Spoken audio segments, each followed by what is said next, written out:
está chegando.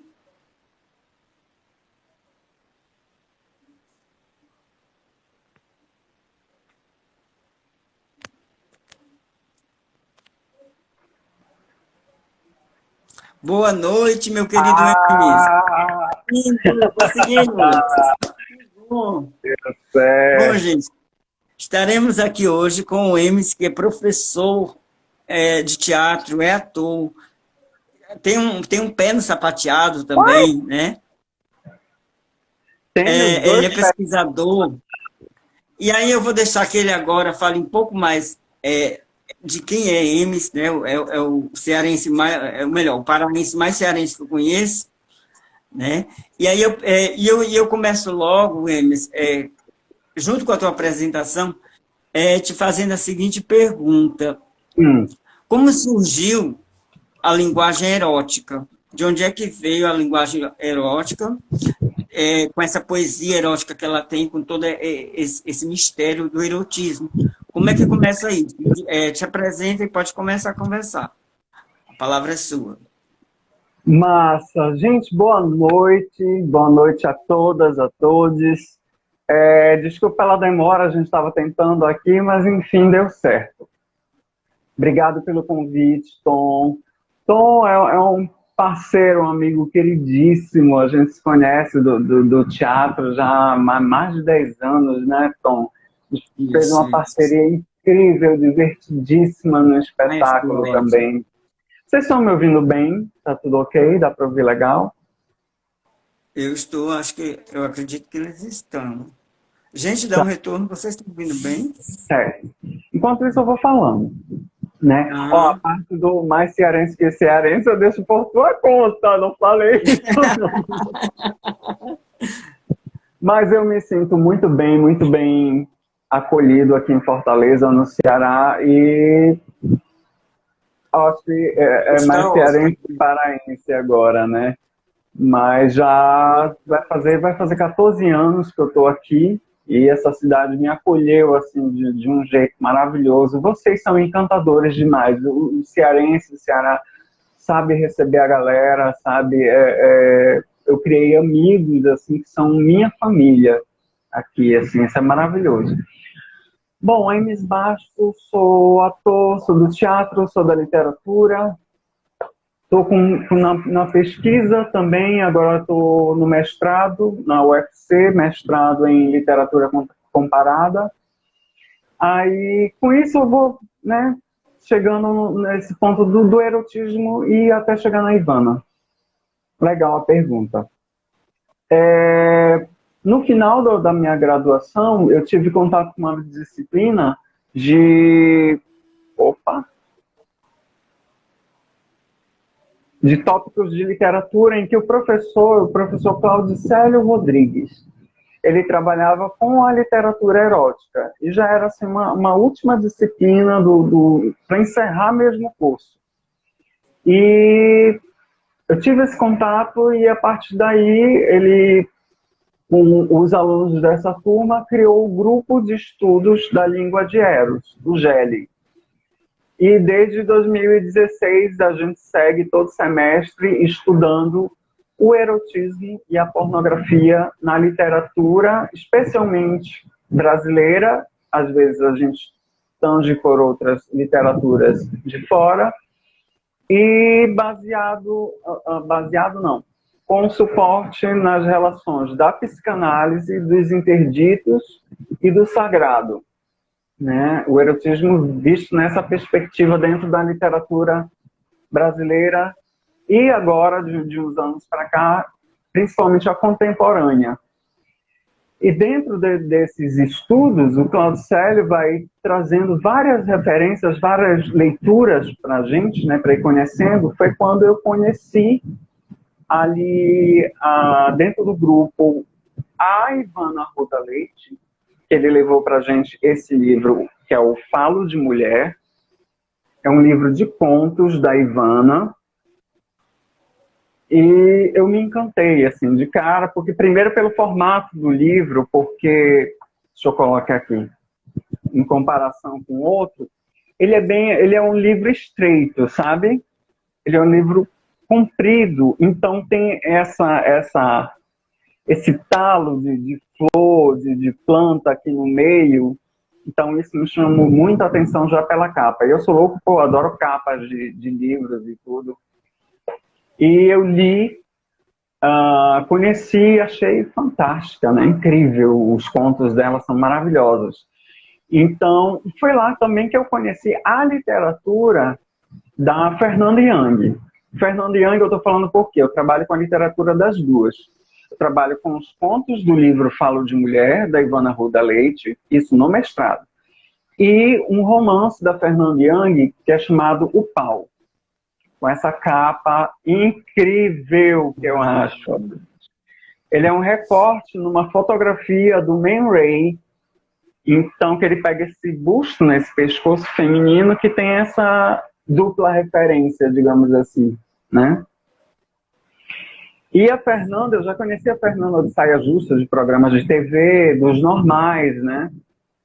De outras, enfim, de outros lugares. Foi lá que eu conheci a Fernanda, a escritora, né? E quando eu li, peguei, fui pesquisar, fui atrás, né? Eu digo, poxa, eu conheço tanto a Fernanda, nunca li nada dela.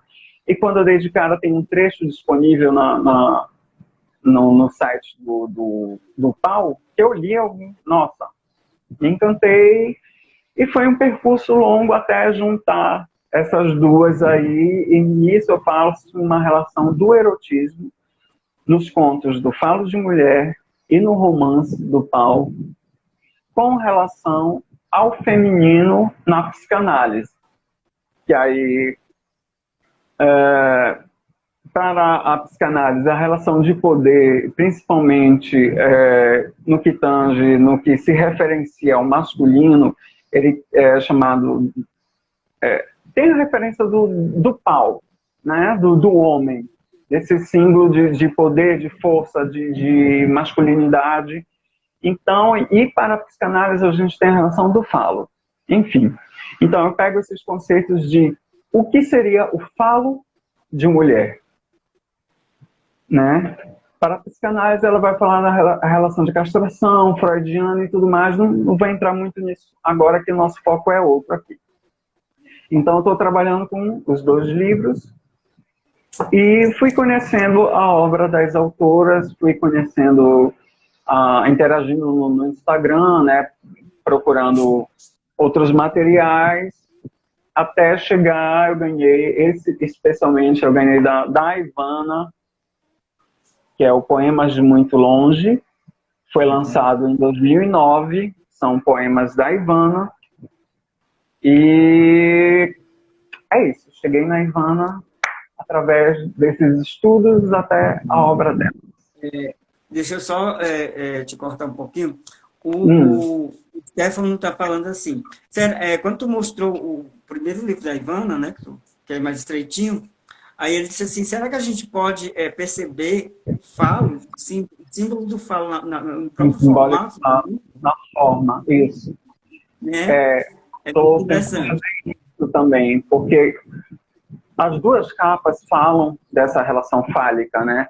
Tanto a da Ivana com esse pescoço feminino, da Fernanda com esse pescoço feminino, né? Trazendo o formato visto de baixo para cima. E o da Ivana, no caso, você não tem como, digamos assim, que a rosa, né, a flor, ela é comumente associada à mulher, pela delicadeza, pelas pétalas e tal. E aqui ela não traz a flor, ela traz o talo, né? Ela traz o pau da flor. Então, com seus brotos ou espinhos, né, aqui. E o mais interessante é que essas pétalas estão próximas a cair ao chão na contracapa. Uhum. Uma resposta, né? E esse formato, né, você vê que é um formato que cabe na mão. Né? Então, tem essa eu estou tentando desenvolver. Já veste o próprio pênis. O formato é um formato fálico, sim. Isso, ele é um formato que é com relação a um tamanho padrão, digamos assim, né? Você pode perceber que ele é bem mais estreito, né? Bem interessante. Então de tem toda maneira essa mais... invocação da estrutura, da leitura das capas, não só dos contos e outras associações. E assim, no descobrir dessas autoras, né? Me fala um pouco, como foi descobrir a Ivana, o que é que tu acha, como é que tu percebe a leitura, a escrita dela? Olha, a Ivana em particular, eu tenho uma paixão por conta da,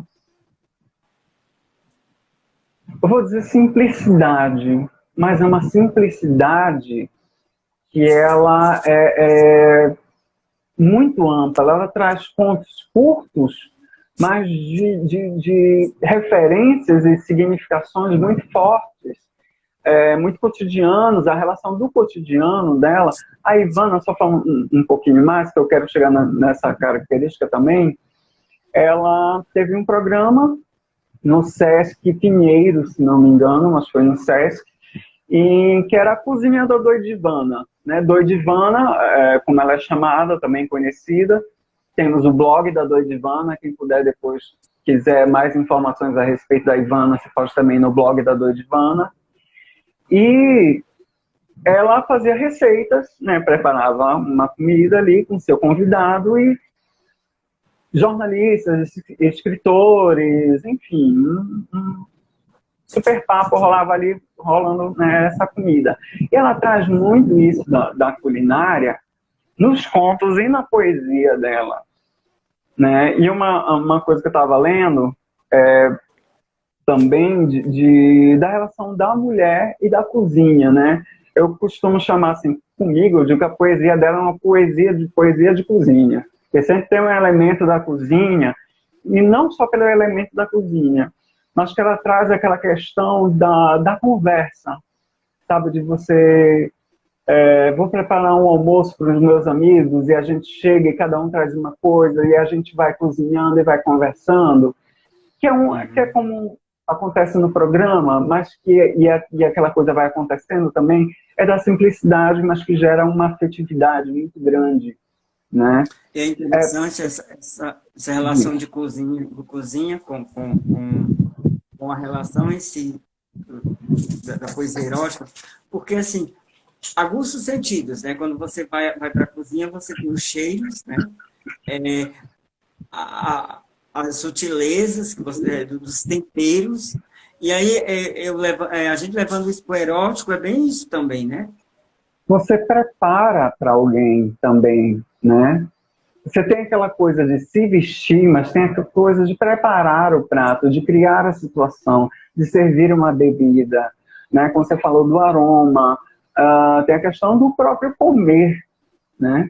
A gente usa muito esse termo do comer, vou te comer, alguém ser comido, que é uma relação erótica, que até Freud trabalha muito nisso, as pulsões e seus destinos, que ele vai falar das pulsões, né, e não instintos, mas como fome. Ele traz a questão da fome do outro, né, da gente querer, o que seria o erotismo aí também, da gente querer sorver o outro, da gente querer ter, possuir, comer para si. Essa coisa até antropofágica, né, de absorver, de ter, de possuir, é uma questão de posse também, mas que nunca se completa. Será? Queria já aproveitar o gancho da cozinha para a gente começar com uma poesia de cozinha aqui do Poemas de Muito Longe, Luiz Travil, está na página 25. Travil. Achei esses versos no fundo da bolsa, que há muito não uso. Cebola, alho, limão, lima pérsia, batata frita, agrião. A poesia é o óbvio embrulhado para presente. Então, tem a questão... É uma coisa da simplicidade, ao mesmo tempo... Eu tinha separado outras, eu vou fazer a leitura delas e depois a gente volta e talvez elas, enfim, se completem aí. Dispensa. Já lavei a roupa do dia, fiz a lição de casa, fui à feira. Tenho comida para o mês e poesia para a vida inteira. E azeitona, na página 19. Ui. Azeitona. Escrevo para pés rapados como eu. Gente que gosta de espetar a poesia e devorar uma dúzia delas com cerveja gelada. Aí você pergunta, ok, isso é poesia? O que é poesia? Essa relação eu vejo muito eu vejo muito poesia como a arte, né? Que assim aos olhos de quem vê, né? A beleza está aquele que busca, né?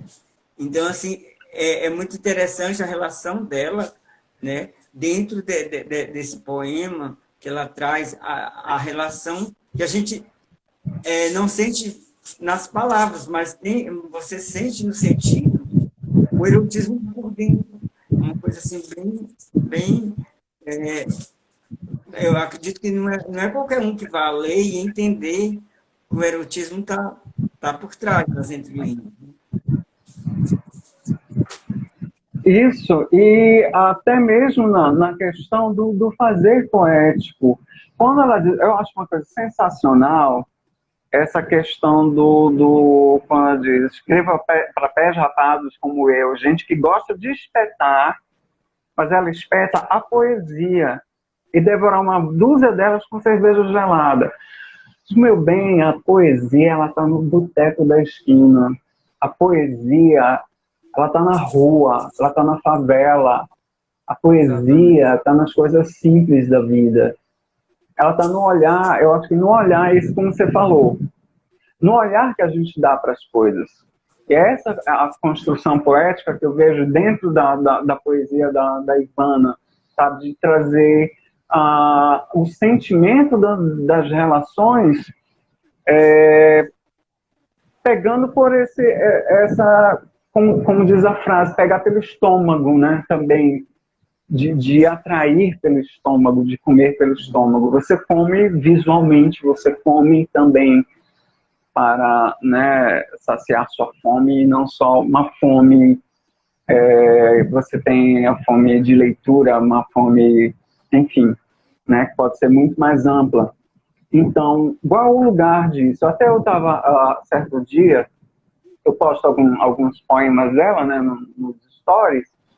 Eu estava conversando com um amigo, ele olhou assim e a gente teve uma conversa super bacana. Eu acho ótimo quando eu escrevo ou coloco algum trecho de alguma coisa, que vem muita resposta, muitas interpretações, assim. Adoro ficar conversando com a galera. Se o pessoal tiver dúvida depois, perguntas, qualquer coisa, a gente bate um papo. Aí, com esse final ela diz, do Extravio, né? A poesia é o óbvio embrulhado para presente. Ele falou, a poesia não é óbvia, não é uma coisa óbvia, né? Falando dessa relação da construção poética, né? Mas aí, quando eu vejo, na minha percepção lógico, aceito a percepção dele e confirmo também, né? Mas não só num trabalho da simplicidade, mas quando o óbvio é embrulhado para presente, eu vejo como justamente o olhar que você dá para a coisa, né? Para essa cebola, para esse alho, para esse agrião, são versos, eles são versos. Os ingredientes que estão ali, eles são os versos, né? Que vão ser preparados, que vão ser trabalhados, que vão ser, né? Como na relação da própria feira, né? Tenho comida para o mês e poesia para a vida inteira. Fiz a lição de casa, fui à feira. Tenho comida para o mês e poesia para a vida inteira. Quer dizer, ela comprou o que ela precisava. Mas com essa saída à feira, isso assim, eu estou devagando, são leituras minhas, né? Com essa saída na feira, quantas coisas você não pode perceber com isso, né? Também do cotidiano, das cores das frutas, dos legumes, dos cheiros, das conversas que você ouve. Eu adoro ouvir conversas também na rua, na parada de ônibus. A A gente também que trabalha com teatro sabe que, vez ou outra, a gente pega uma situação ali do meio da rua, né? Opa, vem cá, para trabalhar ali em cima. Então, tem essa questão, e eu acho que vai além também. Quando eu estava pensando hoje, eu vi uma postagem, um programa que eu adoro, que é o MasterChef. Fiz até um paralelo do MasterChef com poesia da Ivana, literatura, cozinha. Dizem que a frase, né? Lugar de mulher na cozinha. Eu digo também, e está aqui a cozinha. Isso é uma cozinha também. Está aqui do cotidiano. A poesia, a simplicidade, o olhar que você dá para cada coisa. Mas ainda temos aí uma relação também erótica. Das mulheres, é fácil dizer que o lugar delas é na cozinha. Mas grandes chefes de cozinha são homens. E esses homens, eles são extremamente... Não vou dizer que é todo mundo, por favor. Mas acontece que a grande referência que se tem, ela é masculina. E você... o lugar que ela, digamos assim... Se lugar de mulher na cozinha, então, lá ela é a que manda, é a poderosa, é a que sabe... Não. Até lá, essa relação da masculinidade tóxica, digamos assim, ela quer rebaixar o feminino. Então, pegando, como falei, do MasterChef, teve uma edição que eles reprisaram até, tinha uma participante chamada Daisy.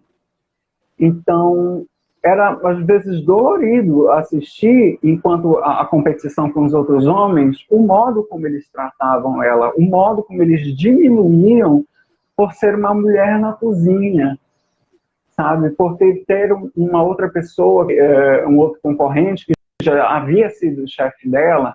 Então, por ele ter sido já o chefe, né, a rebaixava porque ele já era superior e a rebaixava porque ela era mulher e no lugar ali quem manda os chefes, o reconhecimento, ele é masculino. Então, peraí, tem alguma coisa errada aí, né? Virada da história. A gata ganhou o programa por muito, muito mérito, porque ela arrasava demais. E lugar de mulher, se ela quiser, também é na cozinha e também é na literatura. Exatamente. Vendo isso. E me diz uma coisa, dentro da questão da social, né, a gente vê toda essa situação que tu coloca que a mulher ela já vem como ser submisso, né, desde muito tempo. E aí tem aquela questão de a mulher não aparece, às vezes quando a mulher aparece na literatura, geralmente é com algum outro nome, né? A gente tem exemplos de muitas poetas que utilizaram o nome masculino para poder lançar algum artigo, alguma coisinha da literatura. E aí eu questiono o seguinte: a poesia, na Idade Média, no caso, não digo só a poesia, mas a literatura erótica era maldita. E hoje, dentro dessa pesquisa que tu fazes, ainda tem essa mácula? Com a poesia erótica, sim. Ainda temos muita resistência, claro, muita coisa mudou. Principalmente com mulheres, a relação do próprio feminismo, a relação de mercado editorial, principalmente, que tem mudado nos últimos anos, mudou com a questão da publicação independente, das livrarias independentes também, né, que antes você tinha que submeter como, Ivana, ela começou a publicar, ela foi publicada já beirando os 60 anos de idade. Isso não quer dizer que ela não tenha escrito antes, ela sempre escreveu. E ela conta em várias entrevistas dizendo que isso década de 70 mais ou menos, você chegava com seus livros, com suas amostras, e ia de porta em porta, né, nas editoras, procurando uma editora que aceitasse publicar você, que fosse interessante e tudo mais. E ela conseguiu publicar, justamente, Falo de Mulher, né, nessa edição mais ampla, também com apoio de um outro grande escritor contemporâneo, que é o Marcelino Freire, que é incrível, vocês precisam também ler, leiam Marcelino Freire, o cara arrasa. E com a Ateliê Editorial, e daí ela desinvestou publicando. Mas ainda há resistência com a temática do erotismo, principalmente ainda com relação à mulher, sabe? Pelos rótulos que a colocam e pelo lugar que querem colocar. Eu percebi isso pelas postagens, tem muitas mulheres que escrevem no Instagram, até pela questão da imagem e pela questão da escrita, né? Mas elas são mais resistentes ainda, graças a deusa, porque elas botam a cara ali, elas chutam a porta e as gatas não estão mais para brincadeira não, meu filho. Elas estão ganhando espaço e que ganhem cada vez mais. E a gente precisa ler mulheres. Precisa. Exato. Talvez um desculpa, o mundo dirigido por mulheres, com certeza estaria bem mais tranquilo. E agora eu ia te pedir para trazer mais alguma coisa. Vou pegar um gancho aqui, não é da poesia, mas eu vou pegar um conto da Ivana, que é o que abre o livro Falo de Mulher, que é o Receita para Comer o Homem Amado. Aí a relação da cozinha e do erotismo no conto. É um conto curto. Pegue o homem que te maltrata, receita para comer o homem amado. Pegue o homem que te maltrata, estenda-o sobre a tábua de bife e comece a sová-lo pelas costas. Depois pique bem picadinho e jogue na gordura quente. Acrescente os óleos e a cebola. Mexa devagar até tudo ficar dourado. A língua, cortada em minúsculos pedaços, deve ser colocada em seguida, assim como as mãos, os pés e o cheiro verde. Quando o refogado exalar o odor dos que ardem no inferno, jogue água fervente até amolecer o coração. Empane o quinto no ovo e na farinha de rosca e sirva como aperitivo. Devore tudo com um talher de prata, limpe a boca com guardanapo de linho e arrote com vontade, para que isso não se repita nunca mais. Gente, é muito lindo, né? Assim, aí você pega os elementos da cozinha, os elementos da própria culinária, para cozinhar esse homem que a maltrata. Uhum. Então, você pega aí, por exemplo, deixa eu ver aqui, acrescente os óleos e a cebola. Geralmente você refoga com alhos, né? Então, brincadeira, alhos, óleos, né? Mexa devagar até tudo ficar dourado. A língua cortada em minúsculos pedaços, a língua é um prato que a gente come também. Então, mas não é a língua do cara, né? Deve ser coloca com as mãos, os pés e o cheiro verde. Os pés de galinha, a mão de vaca, né? Tem outras receitas que vêm surgindo com a linguagem da cozinha e a linguagem que vai sendo construída para cozinhar esse cara que está, né, digamos assim, dessa vingança, né? Onde ela está já... Ela conta uma vingança bem sutil e a gente que escuta, se a gente escuta entrando na situação, é assim uma coisa que dói, né? A gente quando você, né, vai picando devagar, corta a língua em miúdos, quer dizer, é uma dor, assim, é uma vingança mesmo perfeita, porque é isso que eles merecem, né? Então, assim, o homem que maltrata a mulher, o homem que não tem esse olhar mais amoroso para a mulher, que faz da mulher um objeto, simplesmente um objeto, né? Então, assim, é uma vingança merecida, entre aspas, né? Não que a gente seja vingativo, de jeito nenhum, mas, assim, né? A gente sente esse prazer quando a autora, né, no caso, a personagem, eu já vi assim, a imagem, né? Uma personagem fazendo isso, né? Então, assim, você vê o prazer no fazer, no destrinchar na cozinha para servir. É bem interessante, é muito picante mesmo. Porque aí a gente vai trazer uma questão também, Tom, de uma subversão, porque a gente está, infelizmente, acostumado a ser noticiado com as mulheres nessa situação quase todos os dias. Né? Nessa relação de violência, de serem violentados a esse ponto. Né? Uhum. Enfim, a gente tem um trabalho disso com Loa, que é um trabalho do John Lennon, que ele parte de um assassinato, né, de mulheres que vinha acontecendo, que é o imundo, a gente chama, onde ele tem essa violência contra a mulher. Né? E aqui há uma relação de subversão. Violência pela violência, mas é um outro quê?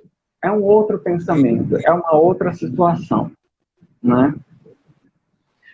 Veja o tempo que eu estou falando, eu estou me emendando assuntos aqui. A gente tem tempo? Como é que tá? Temos sim, temos sim. Então, ó, vou voltar aqui para o Poemas de Muito Longe, da Ivana. Vamos voltar para a poesia. Eu quero trazer dois aqui que têm essa temática do sagrado, mas com um quê da relação do erotismo. Né? Onde o erotismo, ele não está só aí, né? Ele está nas relações mais amplas. Não só a gente associa muito o erotismo com nudez, com sexo, com o que é velado, com as preliminares de uma relação sexual. Também, né? Mas ele não está só aí.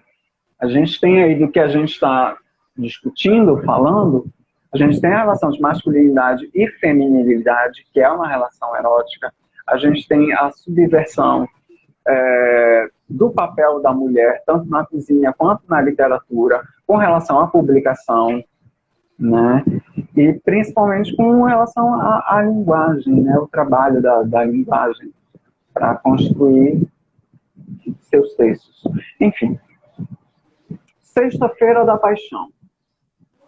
E por ter sofrido tanto e tão desesperadamente, e por ter ficado tanto tempo aqui sozinha, e por ter tanto esperado e querido os beijos teus, quando te encontro, machuco-te a carne, para que junto comigo sofras e morras um pouco também. Feridos os dois, tu na dor de agora, eu na de outrora, ficamos paralisados de medo de morrer de amor. Muito profundo, muito intenso, né? A gente nota uma intensidade muito forte, né, que ela escreve. E antes que a gente comente alguma outra coisa, agradecendo a participação do pessoal e pedindo, se vocês tiverem alguma pergunta para o Enes, podem mandar, que a gente responde aqui na hora, né? Alguma pergunta, algum questionamento sobre a poesia, sobre a relação, sobre o erotismo em si, sobre a linguagem que ele está pesquisando. E eu queria registrar também aqui a presença da nossa autora, né? Da autora que a gente está discutindo. A Ivana Arruda está presente, né? E ela, a gente agradece pela presença dela na live, né? Seja muito bem-vinda, eu já tinha falado, né, com ela, né? E aí, para surpresa sua, né? E aí é com muita alegria que a gente recebe, né? Ivana conosco aqui. Ivana, eu estou divagando aqui, estou viajando nas tuas histórias, nas minhas leituras, desculpa qualquer coisa. Beijo, linda, obrigada pelos presentes, viu? Pelos livros, pelas leituras, pelas experiências, está sendo assim incrível te ler. E espero fazer um trabalho que fique muito interessante, sabe? Que respeite muito a tua escrita. Tom, diga você, Tom. A questão do erotismo na contemporaneidade, nos dias atuais. enquanto uma sociedade que tá vivendo uma censura, né? Ela diz assim, a Ivana diz assim, eu que agradeço a leitura e o carinho. Muito bem. Aí o agradecimento para você. Obrigado, amor. E eu vou logo vendo aqui Diz. a pergunta do convidado. Ele fala assim: o pesquisador poderia explicar ao grande público a diferença entre o erotismo e a pornografia? Bora lá. Erotismo e pornografia. Se toda vez que a gente começa o curso, né, do GEL todo semestre, sempre vem essa pergunta clássica, né? O que é erotismo e o que é a pornografia? Será que há realmente diferença? Será que realmente... Há uma grande visão comum que se tem das coisas, né? Como eu estava falando, pegando o gancho de agora há pouco. Tem-se o erotismo como aquilo que é velado, né? E a pornografia como um ato sexual em si, né? Explícito explícito, gente, sexo, enfim. Escancarado. Escancarado, né? Mas aí, vou colocar da seguinte forma: tem pornografia maior do que a gente está vivendo agora, com esse cenário político? Exatamente. Isso é pornográfico, isso é um cenário pornográfico, onde a gente, o tempo todo, desculpe aos outros o perdão da palavra, se fode o tempo todo, e não é de uma maneira nada agradável, não é nada, não existe gozo aí. Mas a poesia pornográfica, digamos assim, ela está justamente no escracho dessas situações.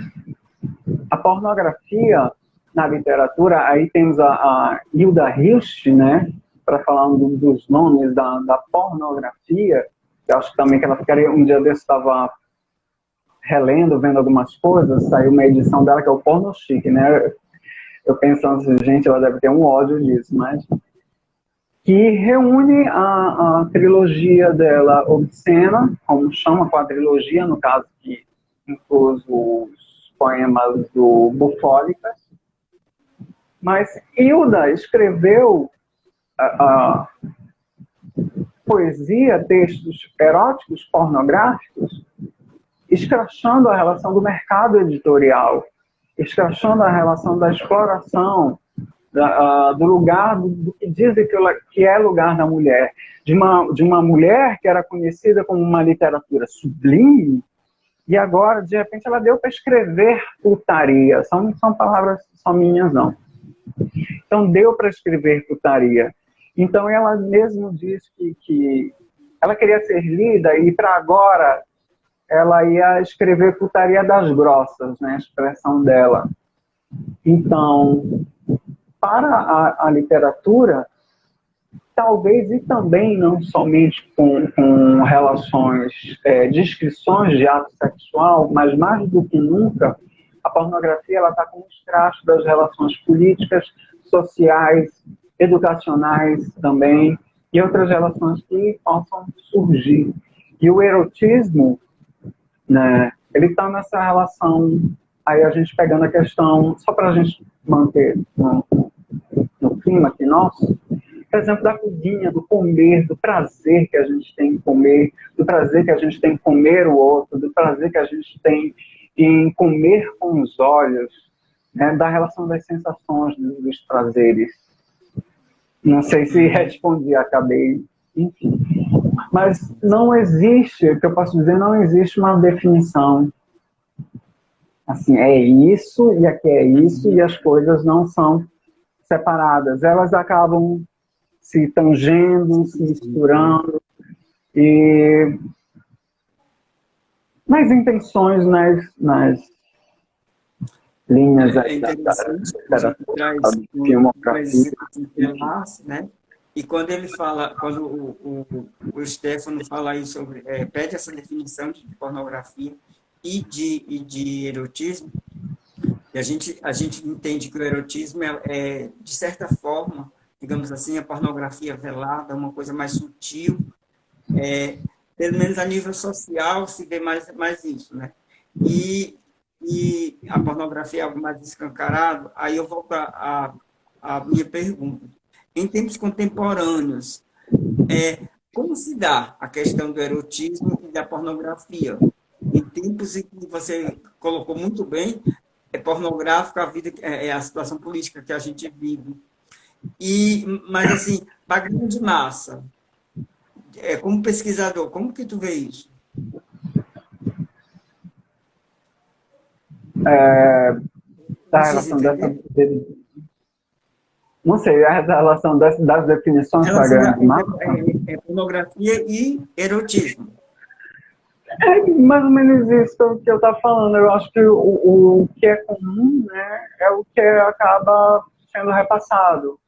Então, eu acho necessário a gente ter um entendimento, uma compreensão, uma relação de preconceito, né, de você não conhecer e julgar.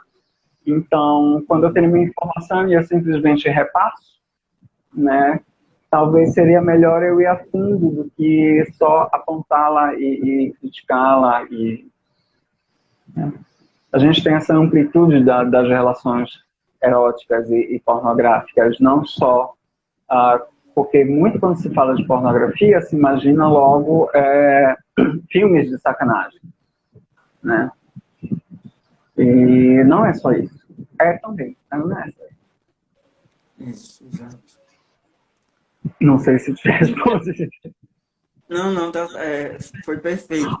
Tem mais alguma coisa aí da Ivana? Mais alguma coisa? A Sexta-feira da Paixão, né? Temos aí a Sexta-feira da Paixão, gente. Né? Cristo, morte, sofrimento, ressurreição, todo esse período que envolve isso, vinho. Só de olho aí no Senhor. Quando ela diz aqui, quando te encontro, machuco-te a carne, para que junto comigo sofras e morras um pouco também. Então, eu quero que o outro sinta a dor que eu sinto. E essa dor é uma dor da separação, do sofrimento, mas ela está relacionada ao amor. O amor, aí, Eros, né? Eros, erotismo. Eros é o deus do amor. Eros, a gente diz muito, o amor, ele é dual, é o amor, esse amor lindo que vendem pra gente, engarrafado, onde todo mundo é feliz, onde todo mundo tem as relações perfeitas, ele é fabricado, cara. Porque a gente sabe que quando a gente ama, a gente se lasca, e não é pouco não, a gente sofre, a gente se descabela, a gente quer morrer junto. Isso. Esse amor que eu não vivo mais. E esse amor que fere, e ela fere o outro para que ele também sinta essa dor, né, que passe por isso. E tem essa relação da devoção também, né?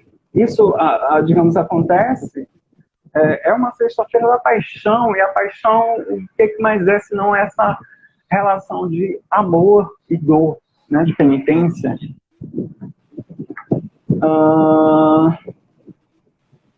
Gente, eu tô pegando assim, tentando ser bem mais direto, porque, enfim, nosso tempo, veja o tempo que eu estou aqui. Não, nós ainda temos 2 minutos. 2? Uau! Sim. Eu vou botar mais um então aqui pra gente Vai lá. ver. Santo Sudário, aí fazendo ainda a relação do sagrado, né? Do amor sagrado. Amor sagrado, do Eros, né? Aí, o Santo Sudário, não tenho saudade de tudo.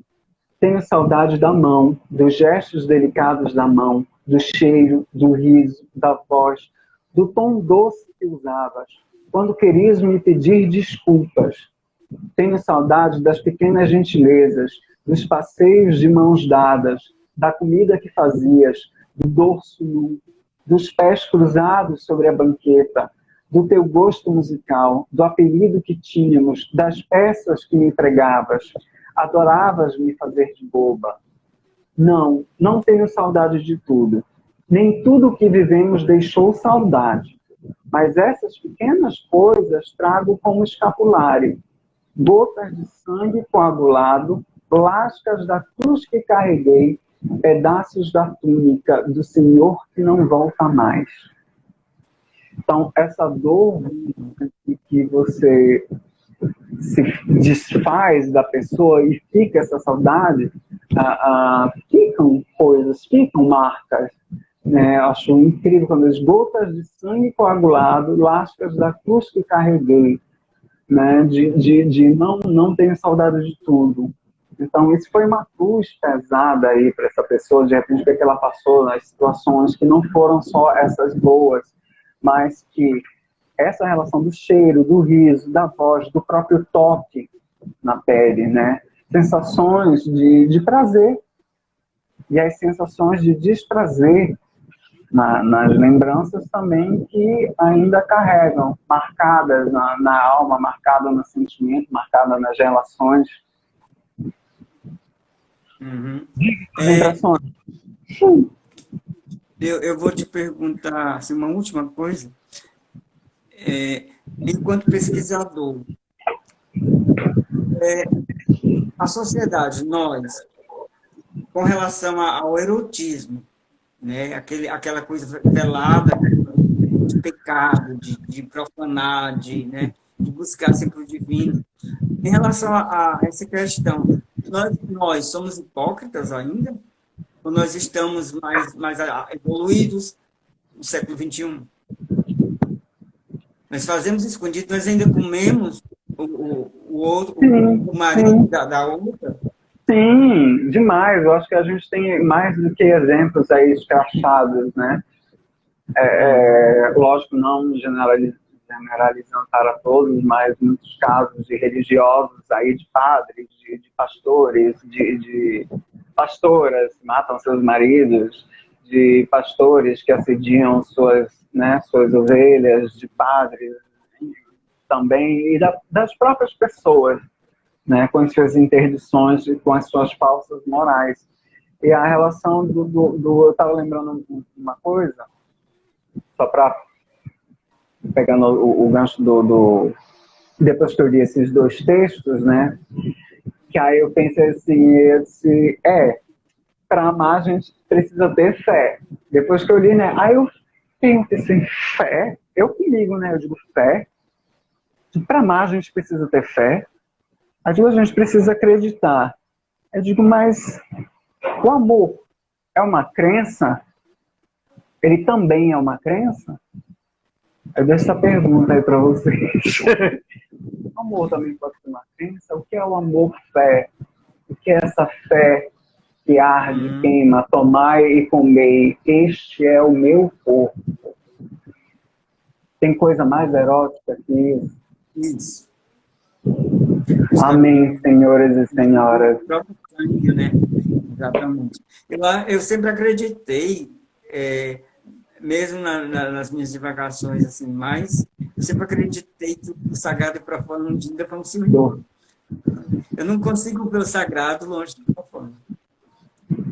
Sagrado, profano, erótico e pornográfico. É uma coisa que se entrelaça. Ali. Às vezes caminho de mão dadas, às vezes não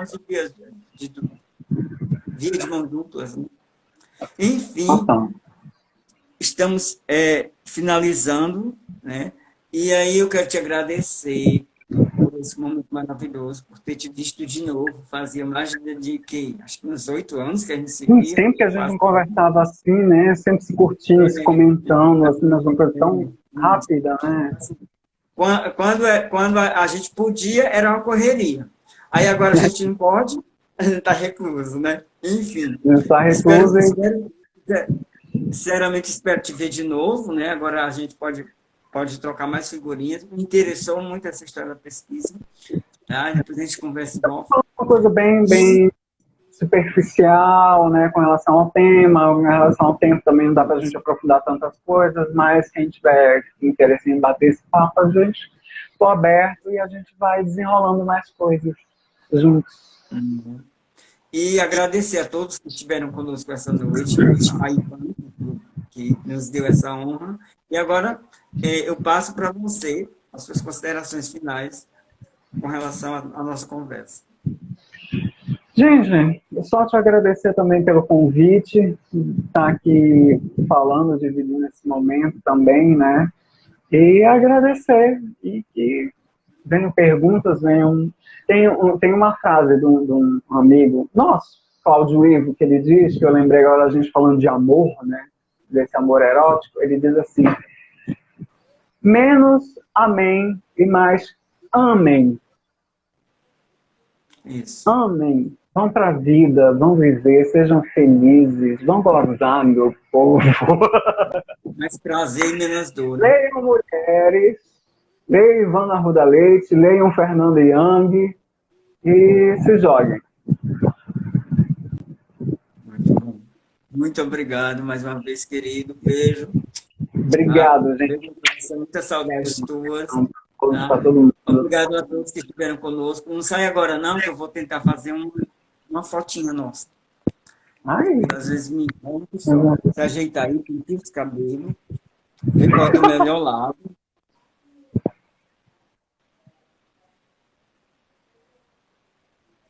Pronto, foi. E aí depois qualquer coisa... você. Tá? Ficou lindo. Beijo, querido. Nossa, querido. Tchau, obrigado, gente. Até a próxima sexta-feira. Te aguardo no sarau. Tchau.